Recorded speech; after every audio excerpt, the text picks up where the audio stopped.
Hi everyone, welcome along. My name is David Garrido. Welcome to Talking Sport. It's a weekly webinar created by 11 Sports in partnership with World Football Summit. And every Thursday, we are bringing together leading figures from across the industry to share their insights and their expertise on the fight back from COVID-19. Today's session, as you can see, is entitled Virtual Opportunities, New Partnerships for a New Age in the Sports Industry. And now, people used to say the sports business was insulated from a recession or a global crisis, but that was as long as events were held and fans bought tickets and media were able to broadcast and brands wanted to market through sport. But of course, once coronavirus struck, sport suffered like any other industry. And postponing and cancelling events altogether has thrown up all sorts of issues that ultimately have to be worked through, and it's what's happening right now. If you're a sponsor who's been involved in sport for a long time, what do you do? Do you cut your losses and exit?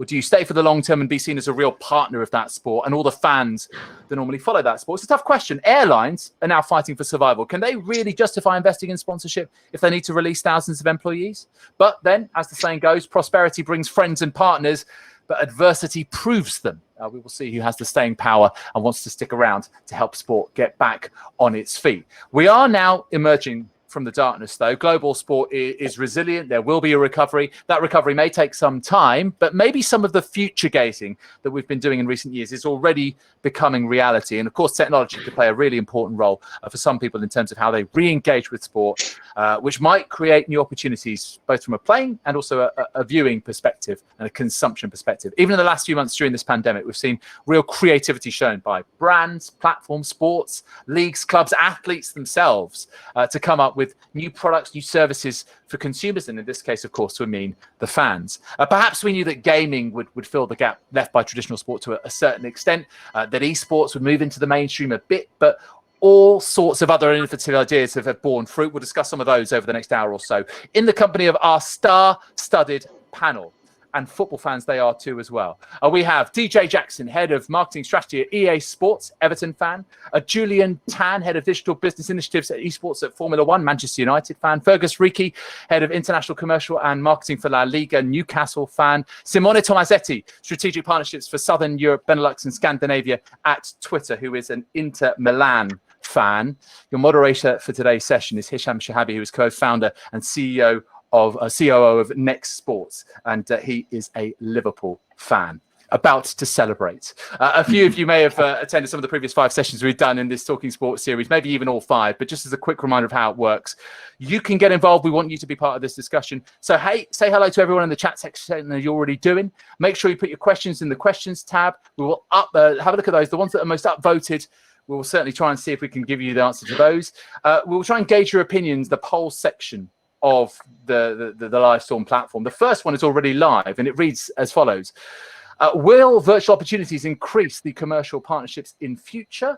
Yes, more partners and more value, or no, it will only be a way to retain existing partners. So that's the first poll. Make sure you have your say and cast your vote in that. We'll update you on it a bit later and the subsequent polls in the session. But this promises to be a really fascinating session once again, as we look ahead, as we really kind of try and envisage where we might be in just a few months or years' time. And we'll see whether there are any cross paths in terms of the football rivalries as well, as we've already discussed. Hisham, delight to speak to you once again. Over to you. Thank you. Thank you for that great introduction, David. As always, love your energy speaking with us, and excited about today's panel as well. You know, this is a topic that's very important for the sports industry. Virtual opportunities are aplenty, and yet before COVID, perhaps it wasn't a focus. And so we're excited to see that change happen. And precisely what excites me specifically is that there's a chance to experiment and be creative and actually do experiments that are data-driven.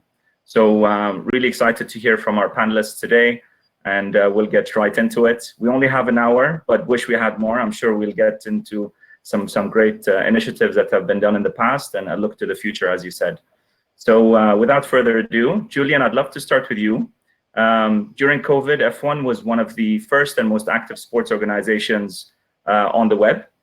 With a fan-centric mindset and an agile approach, you managed to bring your pilots, who are usually behind the helmets, closer to your fans. How did you do that? Could you walk us through what your initiatives were?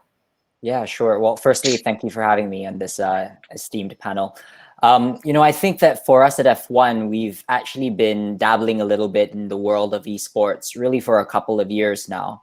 It was in 2017 that we took the decision as a company and as a sport that we would really take the plunge into esports and try and navigate our way around it. And we've seen a lot of success really sort of building our brand and building our products within this space, aided by the fact that, of course, our virtual equivalent to our products are actually quite similar to our real world in that, the top performing gamers on a Formula One game actually compete with a wheel, a pedal, a simulator. So that kind of,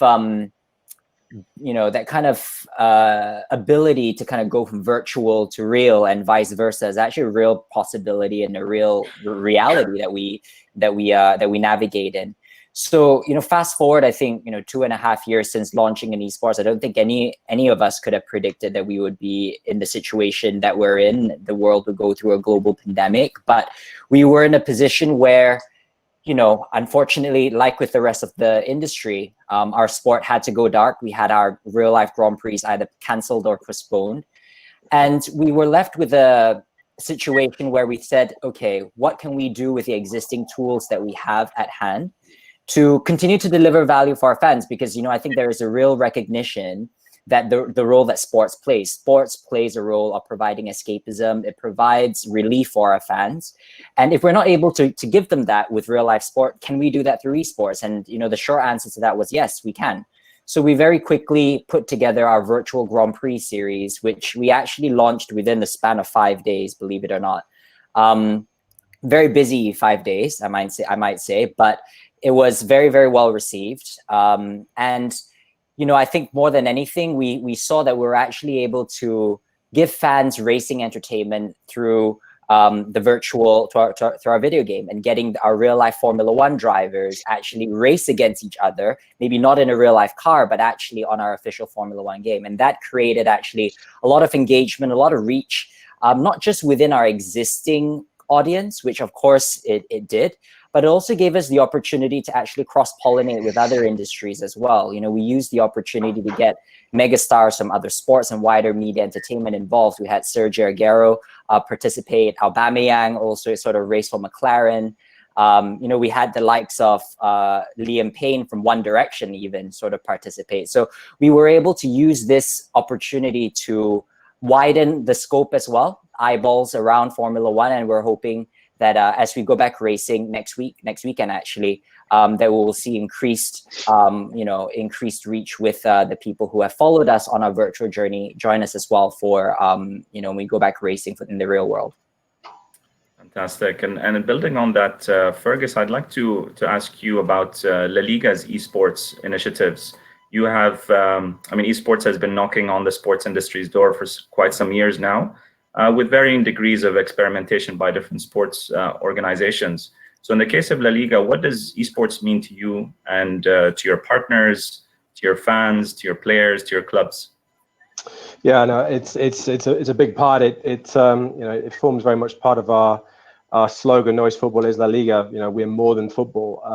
And having DJ on the panel here from EA sort of affirms that, and what we've just recently announced with them, which is great. The continued tie up with EA Sports for another significant amount of time, and working with them and their desire to grow the love of sport, and our desire to provide the best football platform that the participants can play is a great combination. So we're really looking forward to that.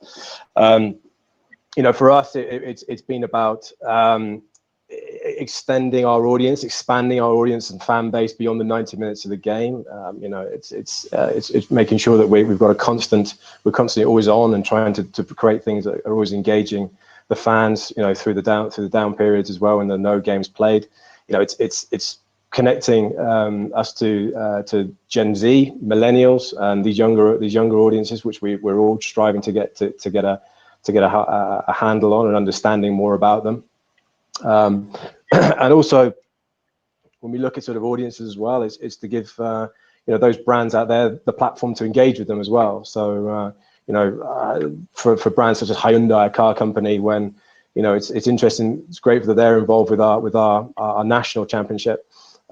but the fact that they can engage with people who might not necessarily have driving licenses, maybe, but have the ability to engage with them, and when those players and individuals and consumers are of age, when they are driving, they're looking at mobility. Hyundai is kind of front and center for them. So that's another key area from it, very much from a sponsor's point of view. And then global engagement as well. Some people's first touch point with La Liga is playing the game, internationally. So it's trying to use that as a starting point to bring people through as well. And we've been working with EA for the last couple of years. Our E La Liga Santander championship nationally here in Spain is 3 years old. It's a great combination of bringing all the clubs together under one banner.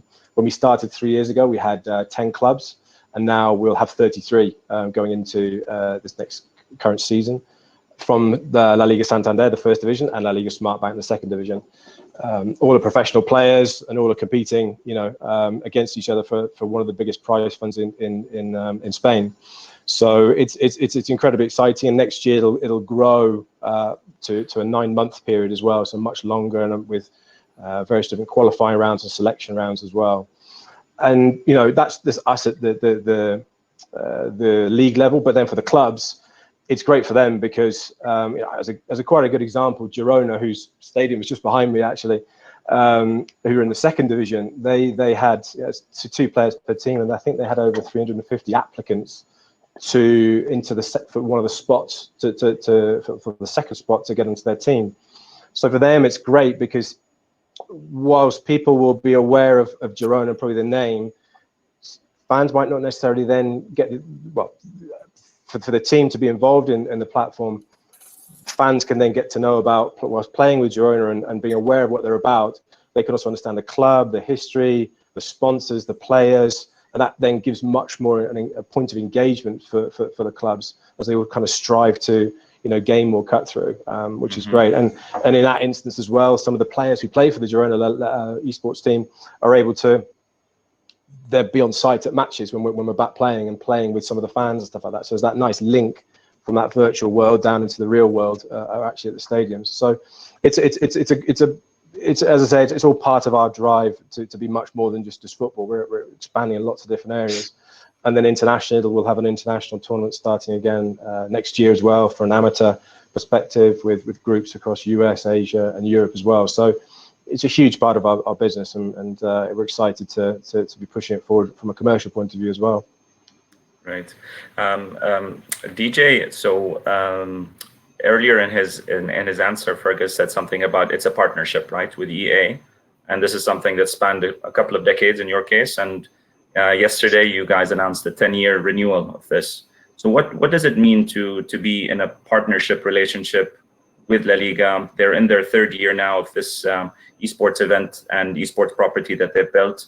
For you guys, how do you view a partnership, and how do you differ from what a sponsorship would be?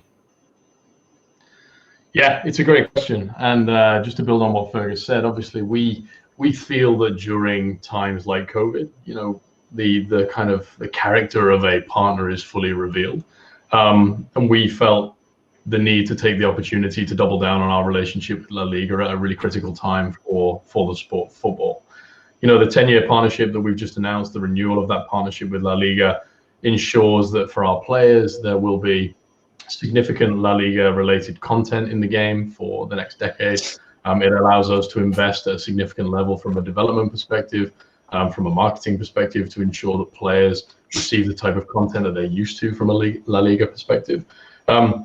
We also want to make sure that we're operating beyond the contract with brilliant partners like La Liga. So activations like esports become way more preferable with them as a partner, but also activations beyond the contract. So when COVID hit, obviously, the first thing that makes people feel really, really uneasy is when things, pillars of their society, their everyday relationships and the rhythm of their life gets removed. And sport, and football in particular, is a really valuable one of those. And we know that at EA Sports, and I think we moved very quickly to ensure that people had access to the sport that they love through the Stay and Play initiative. We try to make sure that access to our FIFA product in particular is prevalent across many different platforms. So we have FIFA HD, which operates through the Xbox, PlayStation, and PC platforms. Then we have FIFA Mobile, which is available worldwide on most mobile devices.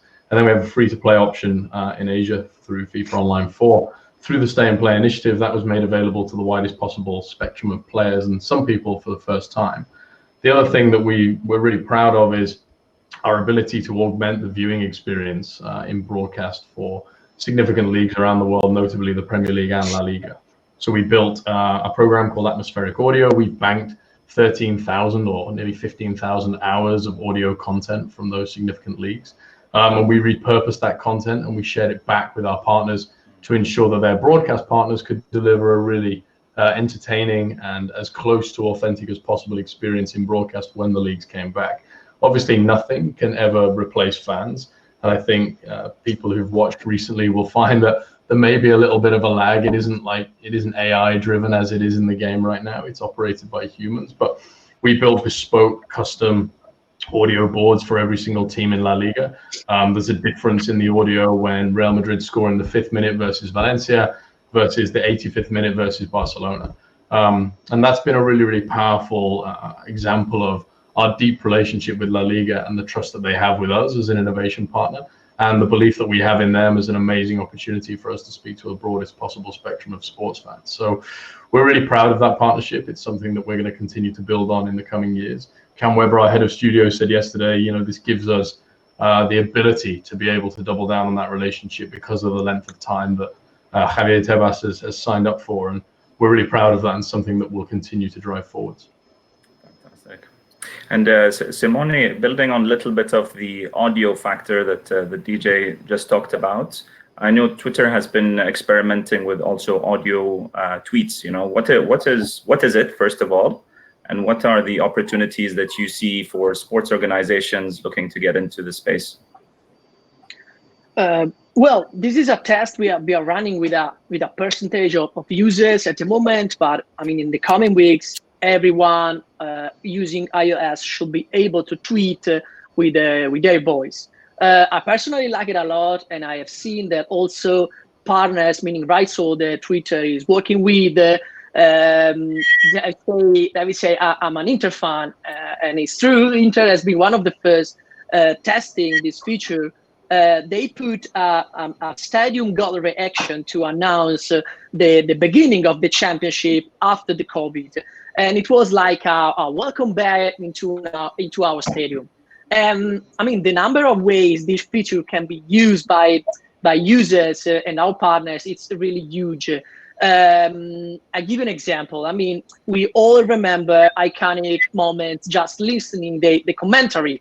I mean, myself as Italian, I know exactly the 30-second commentary when Del Piero scored against Germany in 2006, for example. So all of us have these iconic moments, no? But think about that. The same feature can be used and sponsored by brands as branded content. So, for example, when a team scores a goal, it can be associated with a brand, and a format can be bought by a brand. And so, generally speaking, I think that Twitter offers brands amazing and innovative opportunities, such as this one. Let me say that, generally speaking, in the digital industry, those who risk and try to test new things are often well rewarded in terms of visibility and innovation. And this is exactly the case. I like that. So this concept of experimentation and testing out things needs to be with the right partners around you. So Julian, in your case, you have also kind of built new opportunities for your partners, breaking down Formula One races into its different components. What have those looked like, and in the past few years? And is there now an increase in those kind of partnerships or opportunities with COVID in place? Yeah, I mean, I think that the moment we knew that our sport had to go dark because of COVID-19, I think we first and foremost wanted to see actually what sort of solutions or what sort of options we had at hand. And I think kind of going back to we're actually really lucky as a sport to have a virtual equivalent that overlaps so heavily with our real sport, because when we actually organized our virtual Grand Prix, a lot of the activations that we were doing as part of the virtual Grand Prix were mirroring what we were doing in the real world. We did, for example, the DHL fastest lap, carry that over to the virtual world. Pirelli pole position, we carry that over to the virtual world. But it also gave us an opportunity to sort of experiment as well, using gaming and esports as a sort of new opportunity to see how we could deliver value for our sponsors. And I think that, as I'm sure is the case as well for everyone else on this panel, I think when the past couple of months, whilst there has been increased attention and increased kind of appetite from new brands wanting to come in to be associated with the sport, the focus has very much been about how can we serve our existing sponsors, during a time where our main product may not necessarily be out there. So that was our focus. We wanted to see how we could continue to, deliver value for them. And, we tested new formats. We tested, we actually launched a series that took place on weekends where we don't have Grand Prix. So for a little bit of context, during this period,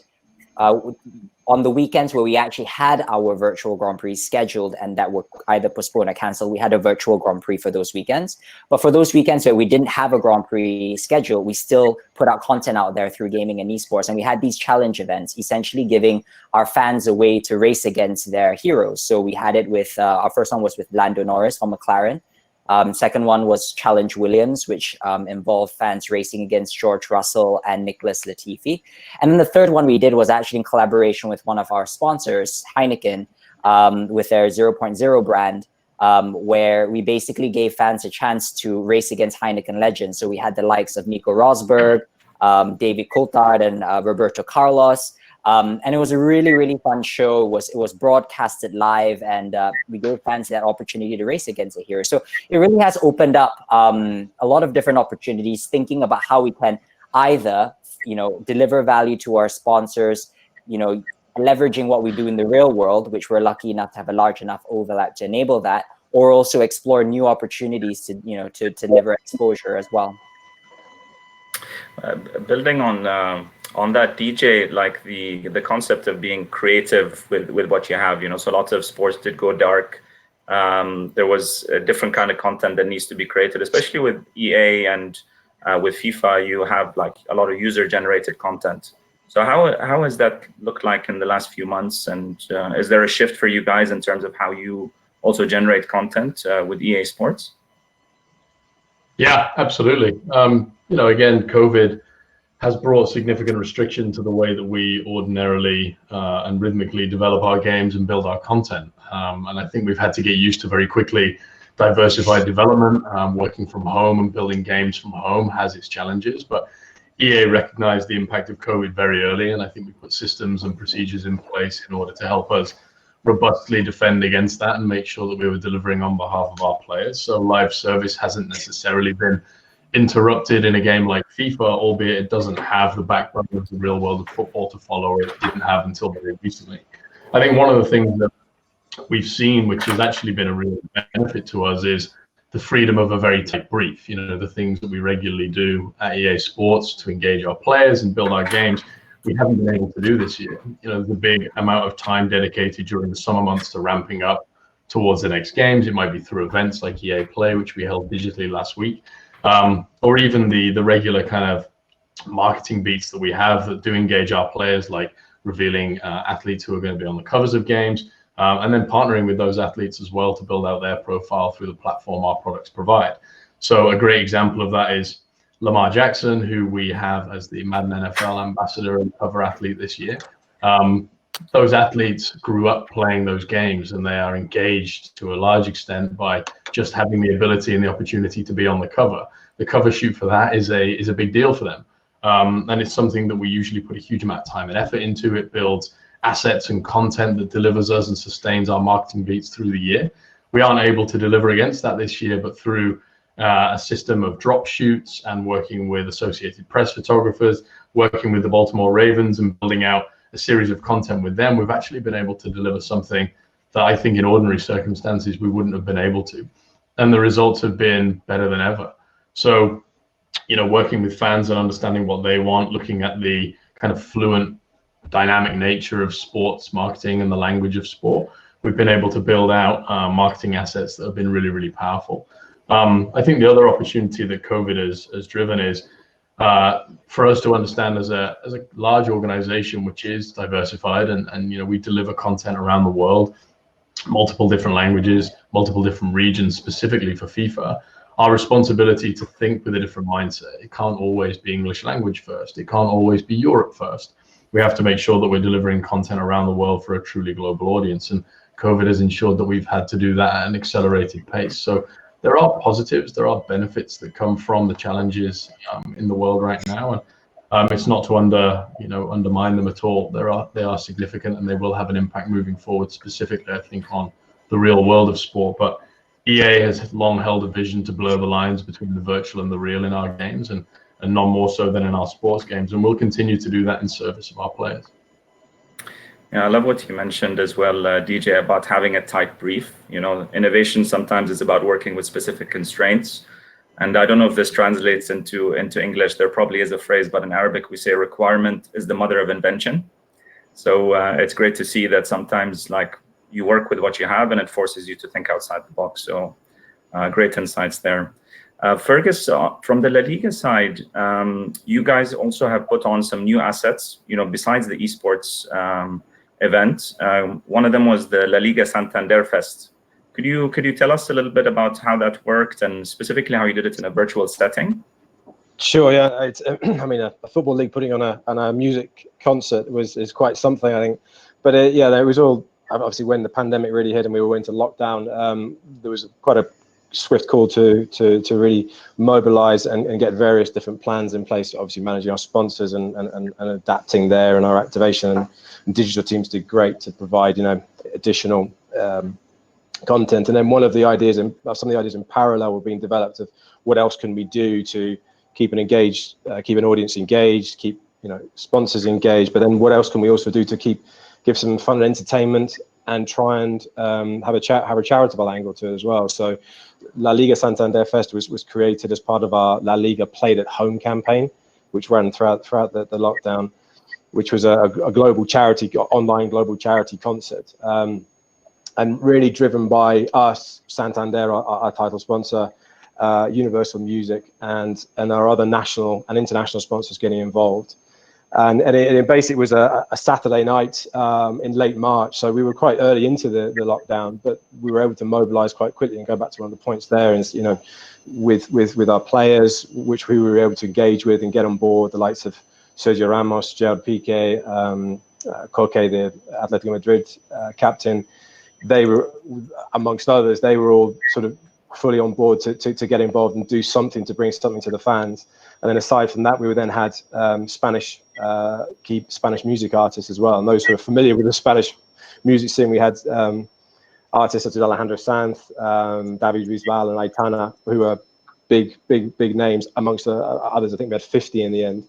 And this online platform which we created, sort of acoustics at home and things like that, was all delivered across our various channels, our La Liga Sports TV channels, Movistar and Gold TV here in Spain, and then it was also shared out amongst our global broadcast as well. So 182 countries it could be fed into, and the pickup was very, very strong. Our sponsors were also heavily involved in trying to obviously push, give them content to then push to their platforms to keep that link going. And it as I say, it generated I think it was over about 50 million people were engaged in it and viewed it. There was a very strong digital reach, and I won't cut across. I know Simone was much more involved in how Twitter and Facebook and other platforms were really utilized here. But some of the engagement we had around the concert sort of rivaled what we might get for maybe our classic El Derby, the build-ups to those events, and the hashtag that we had, ranked very high globally, and in some markets it was #1. So that was all great in terms of an engagement point of view, but more importantly, that we are able to generate, I think, over €1 million in charitable donations, which was fantastic. Which was then shared amongst, which is the objective being to be shared amongst the community here to support in getting equipment, medical equipment, and things like that. So it was great in terms of it ticked a lot of boxes. It had a good engagement. It was creative. It was innovative. It brought in, stars from different areas, music fans coming into sort of the football world, and likewise football fans going to the music world. But it also generated, it had a great cause to it, and the sort of entertainment via fundraising model, I think, is something we did a great job on for that period of time. And I'd love to hear, Simone, your take on how Twitter worked with it. But just like a detailed question, Fergus, in terms of universal music, we say that sport is actually sportainment today, and that we're competing with the Netflixes of the world and video games, for example. Is universal music somebody you partnered with in the past, or is this a first-time event that you hosted together? I'm not sure in the past. I mean, I've only been here a year, but I'm not aware of anything in the past. So somebody will probably tell me yes, there was, but they're actually based just down the road from us, just down next door to our building. So I think that the collaboration is geographically quite strong. But no, I think I'm not entirely sure, but to have a group such as Universal and the access they were able to give us was fundamental for this sort of thing. And having close partnerships such as that in other areas is all part of what a sports property needs to be able to do. We need to be able to move into these areas and diversify to engage different audience and do new and creative things. It's a competitive market out there, and we all need to find points of differentiation. Yeah, and to that point, Simone, I mean, Fergus just mentioned some of the high-level stats on how the La Liga Santander Fest was trending. How did you guys work with La Liga, to get that idea, to make sure that it had that impact online in such a crowded space? Well, I think that this festival is a good example of how rights holder faced the COVID situation, which of course forced all of them to reinvent a content plan. We work a lot with La Liga, and the content plan we use with La Liga is established months before, so we already know exactly which are the content we are going to work together. And these of course force everybody to work on a new content plan. And I admit that all the rights holders I work with immediately created an alternative content plan, and this festival is a good example of this behavior, and is a good example of how Twitter supported its partner in this hard work.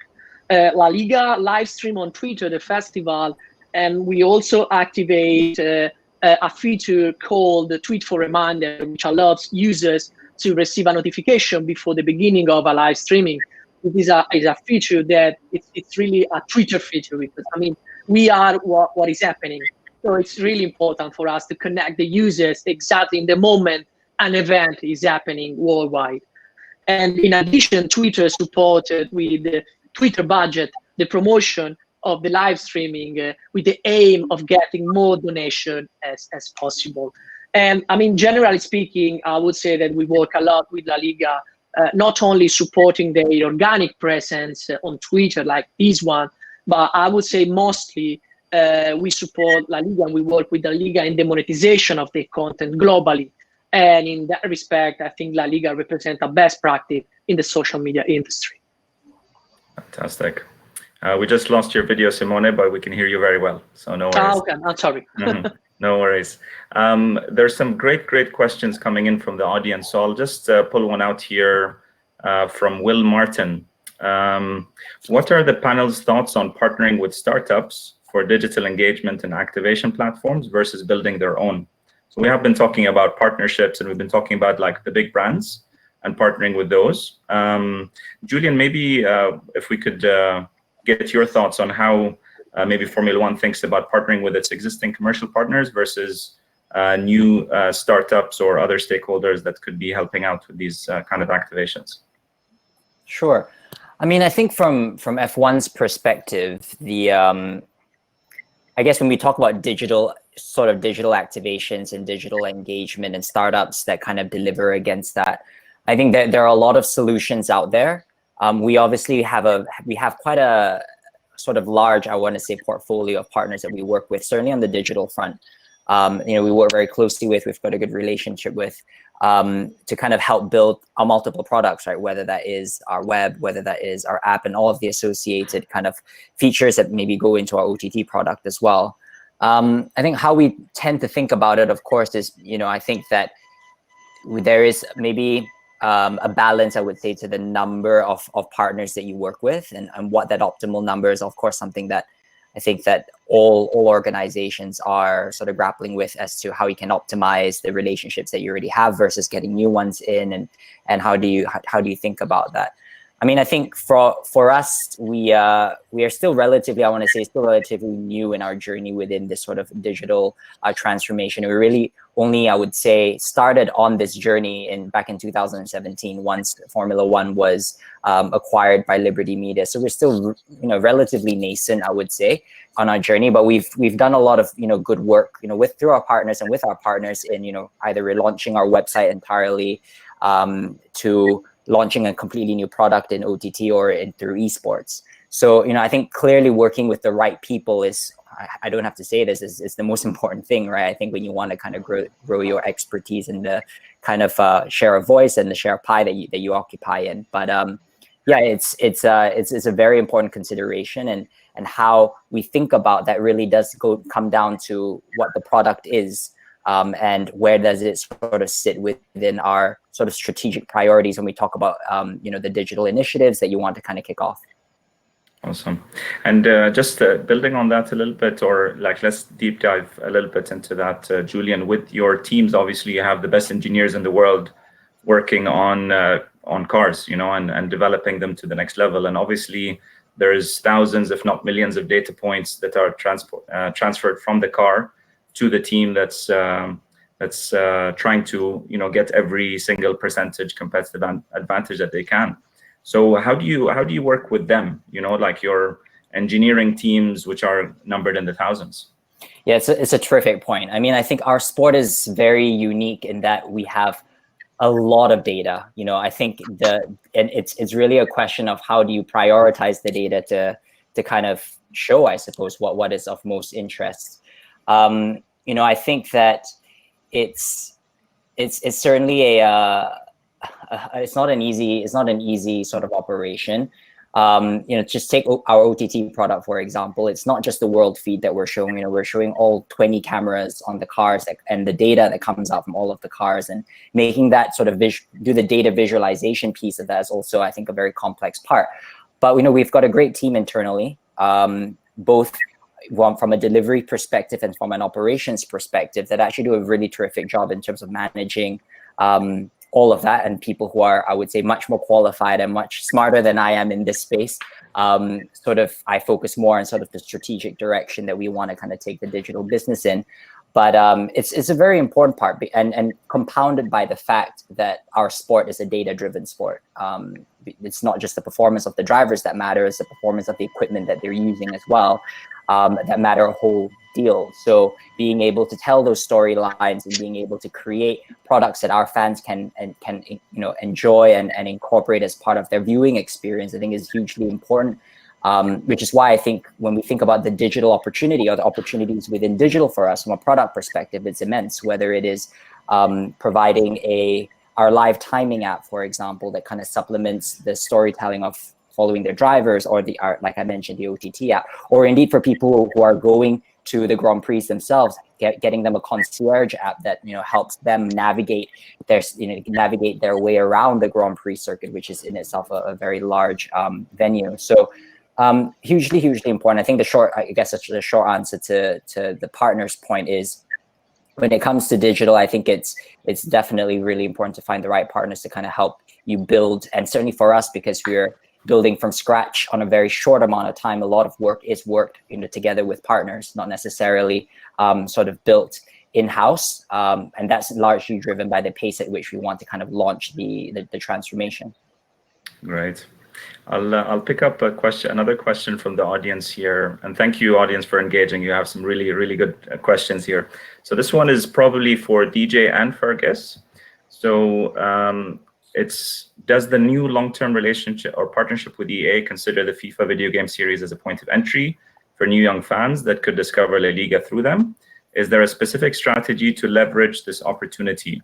And I think I would add there, and either one of you could start, is how much transfer is there from kind of habits and data from the game, from the video game, to kind of how broadcast is done or how content is created for fans to engage? If DJ, maybe you could start, or Fergus, I'll let you guys. I'll let DJ go first on that one. It's much more depth.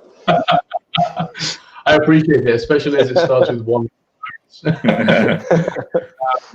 No, absolutely, there's a strategy. You know, I think we're really lucky at EA. The sandbox is pretty big, and we get the opportunity to work with the very best IP rights holders in the world.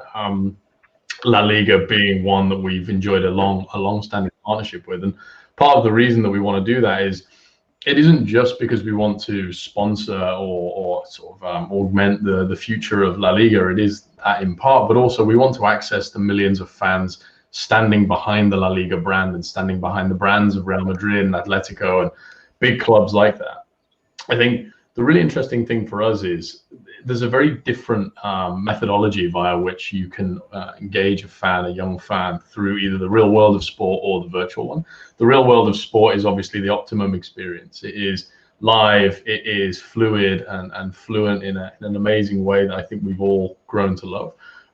The virtual world is very different because you're operating that game yourself and you're living out that fantasy. We can put you on the pitch of the Bernabeu in a way that even broadcast cameras can't. But the volumes of engagement differ wildly as well. I think there are 380 games in La Liga. In a given season, it's 35,000 minutes, give or take Fergie time. Conversely, in our game this year, we've had 8.5 billion games of FIFA. You know, that's 56 billion minutes of content. So our ability to engage a young Gen Z audience and introduce them to the worlds of La Liga, I think La Liga, as of this morning, was 1 billion games authentically in FIFA 20 this year. That's an amazing amount of time and an opportunity to engage a fan and give them the context of that league and the culture of that league and the history and the players and then educate and entertain them. But also for sponsors, what an amazing opportunity for a sponsor to be seen within that context. We are the most authentic representation of the real world of football. All sponsorships, all of the grounds, all of the teams in La Liga are fully authentic to the real world. And I think there is absolutely a strategy to engage young fans through video games, but also ultimately to drive them through to operate and understand the real world of the game through La Liga. Right. Yeah. And yeah, I mean, I think just to start the expansion in terms of, obviously our global footprint anyway, but the plans we have to have an international tournament starting next year, that just expands that net and expands that audience that those younger fans in different markets around the world now can actually have a physical. This is now a competition that they can engage with in a much more deeper way, and as DJ said, that just drives the engagement points. And I always for the clubs as well. We're a huge part of La Liga. It's about also then transferring, giving them more global exposure via the games as well, and then that can engage their fan bases internationally as well. So. From starting these younger audiences, these younger players who might not know about Girona or Leganés or Getafe, so that they can then really get engaged with them through the game, which is always very strong for our clubs. Great. Thank you for that, and thank you for the question, Jordi. So Simone, you have been, as Twitter has been producing a lot of different products that you test in and outside of the sports industry. One of them that you made some updates to during COVID was called Go Live with Guests. What is this feature, and how has the pickup been from the sports industry? Maybe even talking about football and Formula One, if you have any examples. No, absolutely. Well, it was a coincidence that this feature, Go Live with Guests, was released during the COVID period. But because of that coincidence, it perfectly fit with the needs of rights holders, which at that time needed feature to create new content, of course, during COVID. So the live with guests, the Go Live with guests, it's a perfect tool to run Q&A on Twitter, because respect to other similar products in other platforms, the screen is not shared between all the users like today, but the other guests participate by audio only. So, for example, in Spain, one of the first rights holder using this tool has been the Basketball Federation, which produced a Q&A series on Twitter, and they interview huge basketball players, such as Marc Gasol, for example. So, and last but not least, through this product, I mean, the Basketball Federation will also monetize and sponsor the Q&A with Federation official sponsors. So again, it's a win-win situation for all the parties, meaning the rights holder, which is able to create and use new feature on Twitter. It's a win situation for brands, which could, in this case, could create an endorsement with the rights holder and with the players, and use the platform, of course. And it's a win situation also for Twitter, because of course we have this amazing content on the platform. And Simone, who do you interact with at these sports organizations? Who's your counterpart? Like, do you need to have a specific role that's in place there? Is it the social media team, the marketing team, strategy team? Who do you work with? Well, I actually work with different departments, depending on the counterpart. I'm focused on the partnership side, so I used to work especially with rights holders. And with rights holders, for example, La Liga has a very skilled and important digital department, so I'm used to speak directly with this department. There are other rights holders which have, for example, as I told you before, one of my main objective is to help partners, rights holders, to monetize their contents. So that means I'm also used to speak with the commercial department of many of our rights holders. Sometimes they have a digital sales department, which it's a mix of digital and sales department. So it really depends on each partner, but it's true what we are doing. And of course, as you say, we also work with social media guys, especially for everything that is not related to monetization. So as you say, I mean, I'm touching different aspects of the work of our rights holders. So I'm used to speak with different people, even in the same company. Fantastic. Yeah, and we just added a second poll, which kind of is talking about the same thing. But will virtual opportunities, or how ready is your organization to take advantage of virtual opportunities during the lockdown due to COVID? You know, we had everything in place already, and we were ready for that, or we did not know where to start, or we missed some opportunities but quickly then recovered. It would be great to get the audience's insights on this. And Julian, moving on to you, you mentioned something a little bit earlier about you're early in this process, right? And it happened when Liberty Media bought F1 in 2017. What does digital transformation look like for an organization like F1? And how has it made you more or less prepared for this moment that came, where you launched a new asset, for example, in 5 days? Yeah, it's a great question. So starting from the very beginning, from 2017, there wasn't a digital department. Literally, there was nothing. So, you know, that process was very much, you know, we operated for a long time actually like a startup, you know, within a very well-established brand. You know, back then, when, you know, prior to Liberty's acquisition, when Bernie was in charge, there weren't sort of the more natural, I wouldn't say corporate structures. We didn't have a marketing department. We never had a marketing campaign. We didn't have a digital department, never had a research department. So it was really about building up these departments from scratch. And I actually was brought in to basically support that transformation.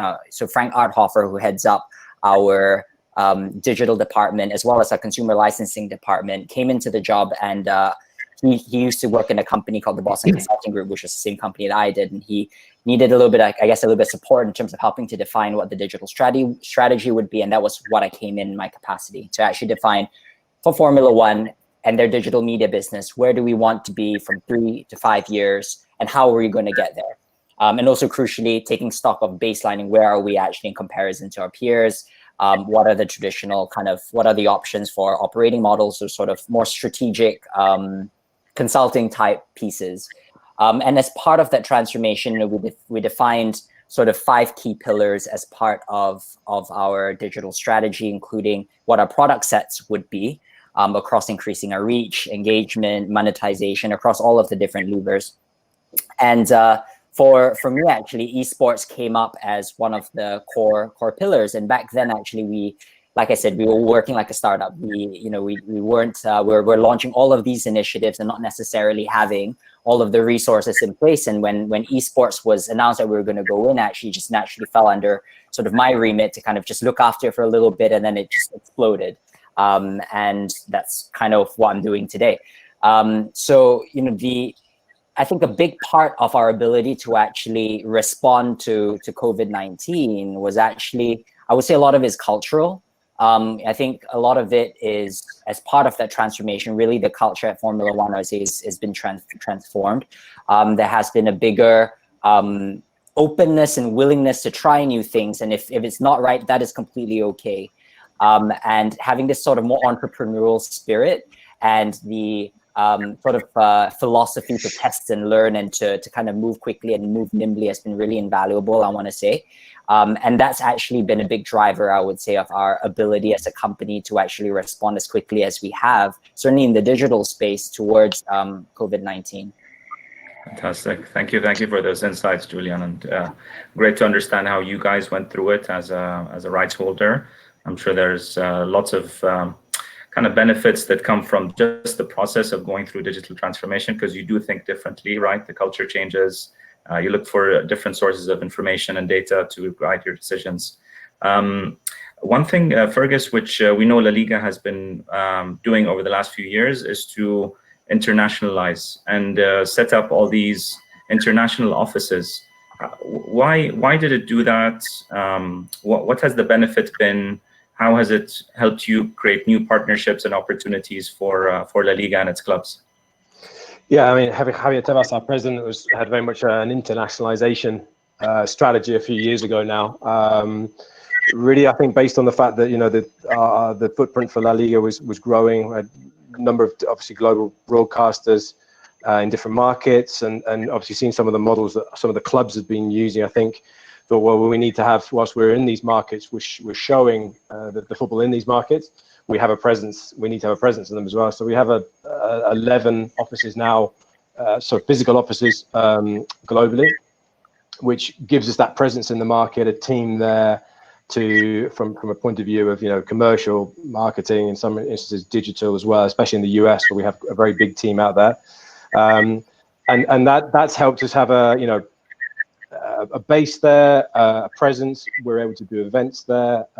We're able to segment our partnerships so they're much more regionalized now. So those we can focus on doing US based or Latin American based, African, Asia, etc. And that's invaluable for us, because it means we can look at global partnerships but also regionalized partnerships as well. And aside from that, whilst we've got the offices there, we've also got our global network, which is 46 other employees in 46 other different markets, who again have that more granular approach in terms of, we have somebody who's actually a La Liga representative in Colombia, we have one in Kenya, we have one in Vietnam, we have one in Hungary. So whilst we've got the broadcast piece as well, and we've got the offices, we've then got the local intelligence who can then give us information from those markets where we might not necessarily have it, and they can then feed that back up and introduce us to brands maybe in those markets that would have taken us a long time to get to. They could create ideas and activations and PR events.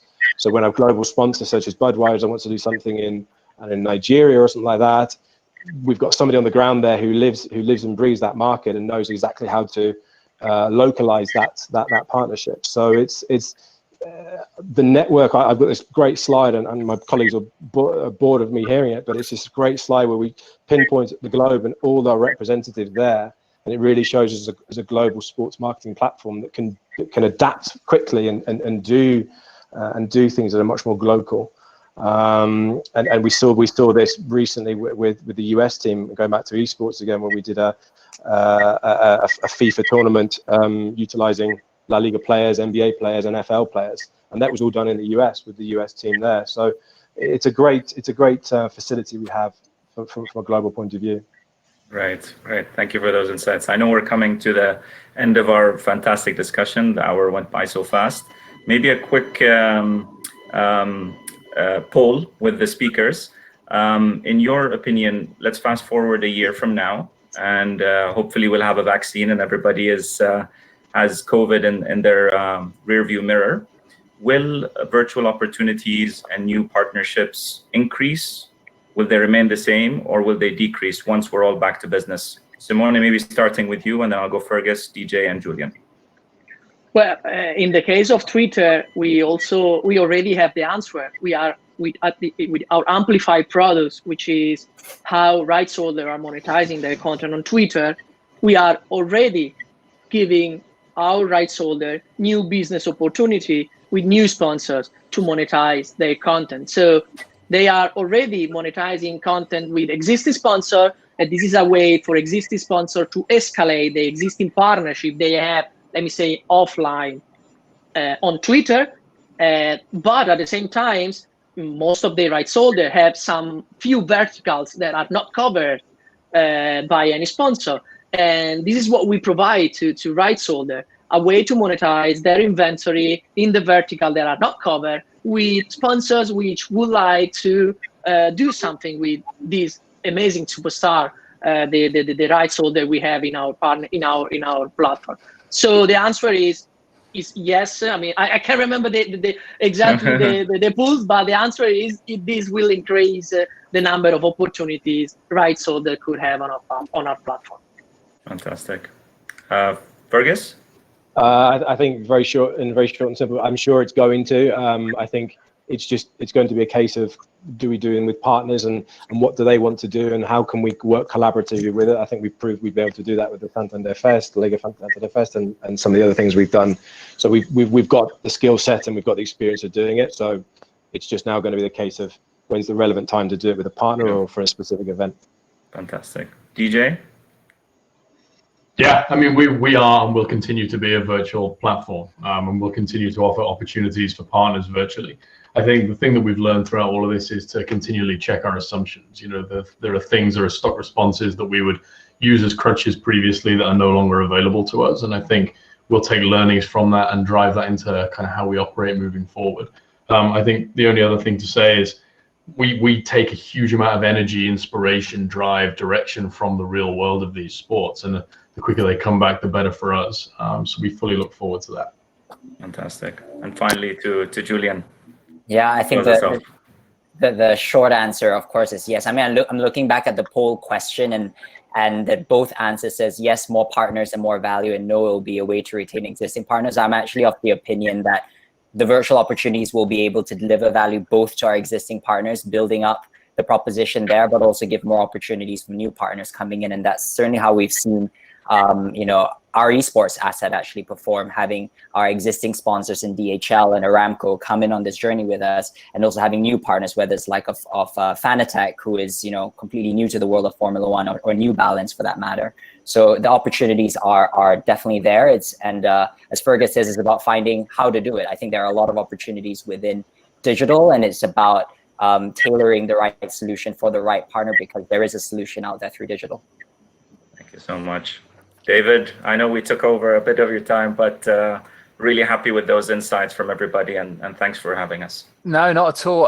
Hisham, listen, I'm very much of the opinion that, you know, if it's good enough, it's long enough, and it lasts as long as the discussion needs to. And you guys have very much held the floor and held everyone's attention. So thank you so much. Just to sort of refer back to some of the talking points that we've had during this session. I mean, Julian there mentioned the polls. That was the landslide poll, wasn't it? And it's great to know that the people in this room who are attending this, who are listening, who are taking the learnings, we're part of generating those opportunities, those virtual opportunities. It's not just down to these people who've been speaking in front of us. It's down to you guys when you implement that back at your various places of work. And interesting, actually, as well, there was a fair bit of discussion on that second poll. It was very, very sort of even throughout, but some admission there that, yes, I mean, COVID-19 caught us all on the hop. I mean, it was always going to. You know, yes, we had the sort of start of it in December and January in China, but by the time that those early events were called off, the athletics World Athletics Championships in Nanjing, and of course the Chinese Super League, already then, you know, we'd found cases abroad, and it really was a case of how do we react to this, and sharpish too, but that people have responded ultimately. And in terms of, you know, what we heard from our speakers today generally, yes, adversity brings opportunity. Julian talking about widening the scope, more eyeballs on F1 through the virtual Grand Prix idea, working with partners with existing things you've got like the DHL fastest app and Pirelli pole position, but also those new ideas. And we hope that actually it doesn't take a pandemic to generate those new ideas. Yes, necessity is the mother of invention, but Challenge Heineken Legends, a brilliant idea, I thought. La Liga and EA Sports, what a brilliant partnership you guys are.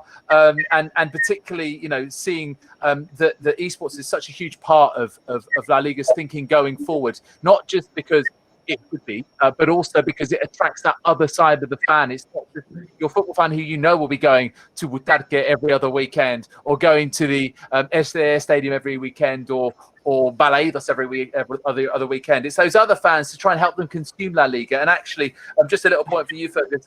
Iago Cousinho in the chat has thanked you for emphasising so much the other teams in La Liga, not just the big ones. It is actually a big part of La Liga's internationalization strategy. Of course, you've got two big brands in Barcelona and Real Madrid, but actually there are 18 other teams that exist, and that's another one. I actually support Valencia. I didn't mention my team, but now is an opportunity to do so. Also through Simone, we heard about that sort of adage of those who test and try new things are often rewarded. We heard about their innovations at Twitter live with guests and the audio notes as well. And again, this notion of partnership, which I think, you know, collaboration and partnership need to be real buzzwords continually, not just for a little phase of time. Partnership with athletes, with Lamar Jackson cover of Madden 21, the most popular video game franchise of all time. The crossover with music, because Lil Wayne was involved in that too, don't forget. So there's music there, and La Liga Santander Fest proved that too. Clubs have been experimenting with that crossover. Stormzy and Pogba for Manchester United, remember? So there's plenty more to be explored there. My goodness, I could go on and on and on and on. But I think, you know, we've got plenty of take-homes there for everyone who's been attending this. So my thanks to Simone, Fergus, DJ, Julian, and also to you, Hisham, for guiding us through so expertly in all the various talking points. We've covered an awful lot of ground. So my thanks to you guys. I really appreciate your input today. Just so you know, for everyone else attending, next Thursday, well, have a look at that. The final webinar in this series with 11 Sports and World Football Summit. It's a special one. We are joined by 11 Sports founder and chairman, Leeds United chairman, and Ace Ventures founder and chairman, the leading sports entrepreneur, Andrea Radrizzani, for an in-depth discussion on his career and his thoughts on the industry. So make sure that you stay close to 11 Sports and World Football Summit's social channels for more information on that. We really hope you can join us for that next Thursday, the 2nd of July. In the meantime, enjoy the rest of your week and weekend, and hopefully there's plenty of sunshine for you to enjoy where you are today as well. See you soon. Thank you, everyone.